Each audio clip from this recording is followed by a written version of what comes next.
The Battle of the Severn was a skirmish fought on March 25, 1655, on the Severn River at Horn Point, across Park Creek from Annapolis, Maryland, in what at the time was referred to as Providence, in what is now the neighborhood of Eastport.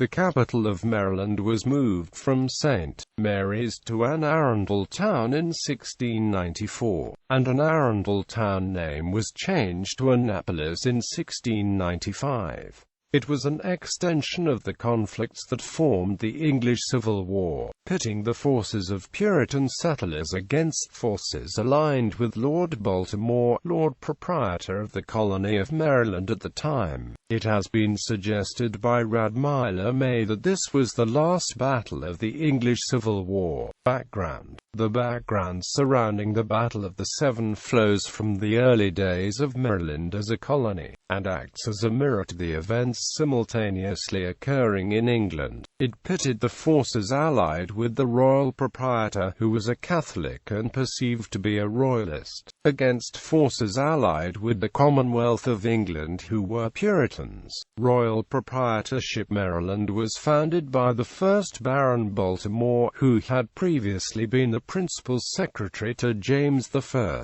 Baltimore resigned from his position after the death of James I following his conversion to Catholicism. After a visit to what would be Maryland in 1628, Baltimore requested that Charles I make a grant of land for a colony in which Catholics could worship freely. Following Baltimore's death on June 20, 1632, the grant of land was made to Cecil Calvert, now the new Lord Baltimore. The Charter of Maryland was unique in that it made Lord Baltimore and his heirs the absolute lords and proprietaries of the new colony. In effect, the grant created a county palatine, and, indeed, the name of Durham, a county palatine in its own right, is used in the charter. The effect of this document was to create a semi-independent colony, ruled by Lord Baltimore as Duke, sending his brother Leonard Calvert. The first settlers, a party of Catholic gentry and Protestants, of the new colony landed in present-day St. Mary's City on March 27, 1634.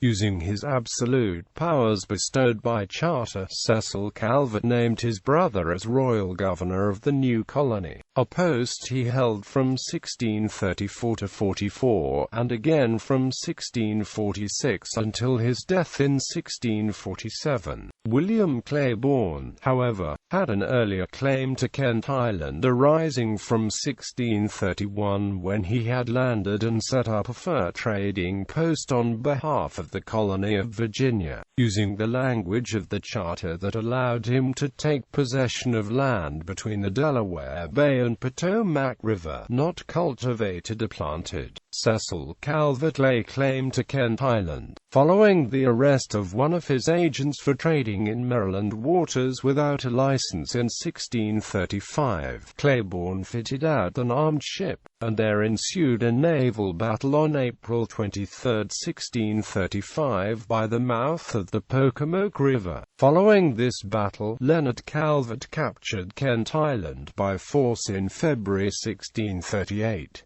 The ensuing fallout from the capture of Kent Island, and the vengefulness of Claiborne, would resonate through Maryland for many years to follow. The plundering time. The three-part English Civil War, starting in 1642 and ending in 1651, had a direct effect on Maryland. The war itself was fought between the supporters of Charles I and the supporters of the English Parliament. The Civil War was followed by a period of time known as the English Interregnum. During this time the English monarchy was abolished, the Commonwealth of England was proclaimed, and England was ruled by Oliver Cromwell, its Lord Protector. The conflict did not finally resolve itself until 1661 with the coronation of Charles II, an act known as the English Restoration. In April 1643, aware of the problems besetting the home country, Leonard Calvert departed Maryland to consult with his brother Cecil Calvert, leaving Giles Brent as acting governor in his absence.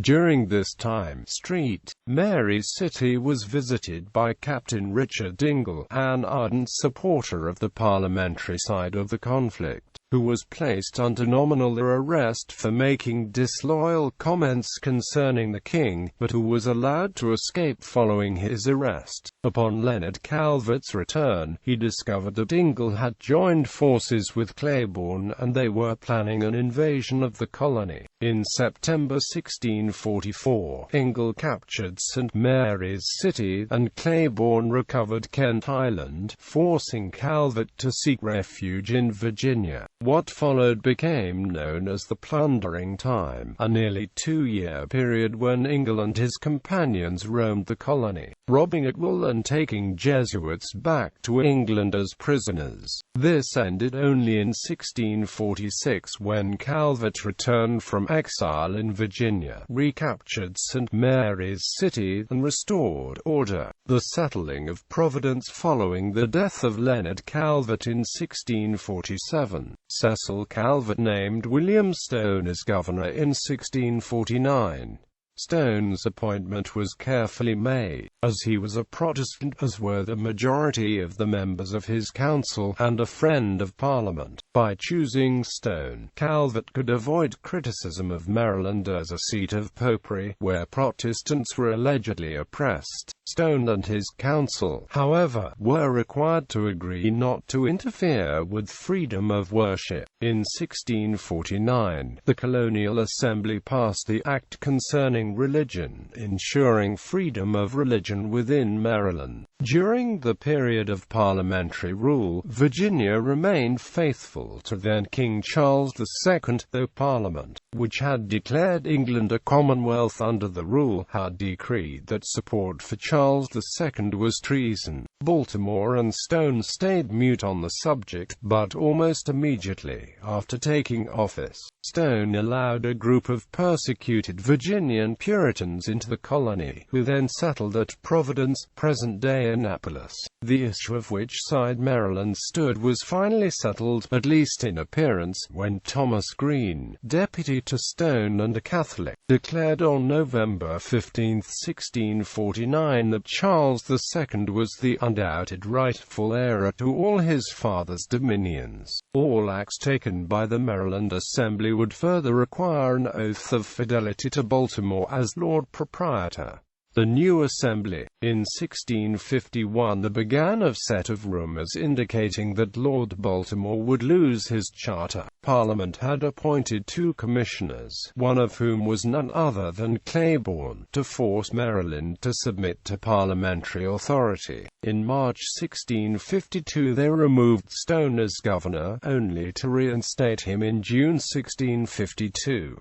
On March 2, 1654, Stone decreed that although he was faithful to the Commonwealth, all writs should run in the Proprietary's name as heretofore. On January 3, 1654, the Puritans who had settled at Stone's invitation in Providence communicated to the commissioners that they objected to the oath of fidelity to Baltimore as a Catholic. On July 20, 1654, Stone resigned as governor under duress.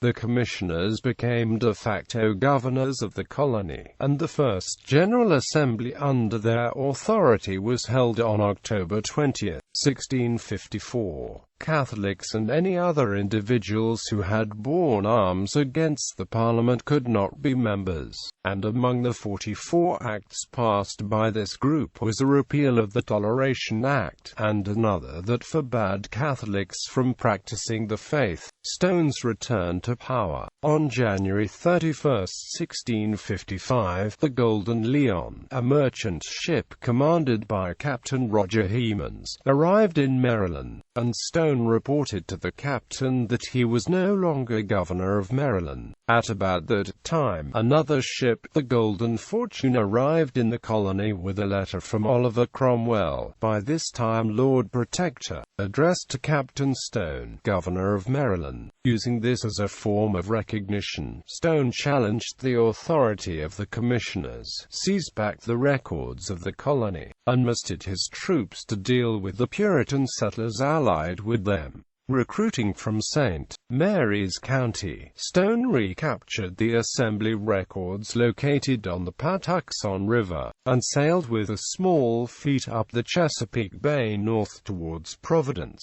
The Battle of the Severn. Hemans was informed of an alleged plot to kill the inhabitants of Providence, as well as to burn his ship and kill his crew and officers. Following the removal of the women and children of Providence to the Golden Leon, a war council was convened, and appointed William Fuller of the Puritan settlers of Providence as its leader. On March 23, 1655, the council issued a warrant to Hemans to serve as a consulate, with Hemans relating to Stone that he was bound to do so, ignoring his contrary orders. On March 24, 1655, Hemans fired on sloops and boats heading toward his ship, forcing the retreat. Hemans then ordered an armed sloop to bar their escape by blocking Spar Creek, the inlet of the Severn to which Stone's forces had retreated. On March 25, after Fuller retrieved the only Commonwealth flag in the colony for use as his colors in battle, the forces met on Horn Point, with Fuller's forces driving Stone's small force to the end of the peninsula. In less than 1/2 hour, the battle was over, with 17 of Stone's forces being killed, including Thomas Hatton, secretary of the colony, and 32 wounded, including Stone.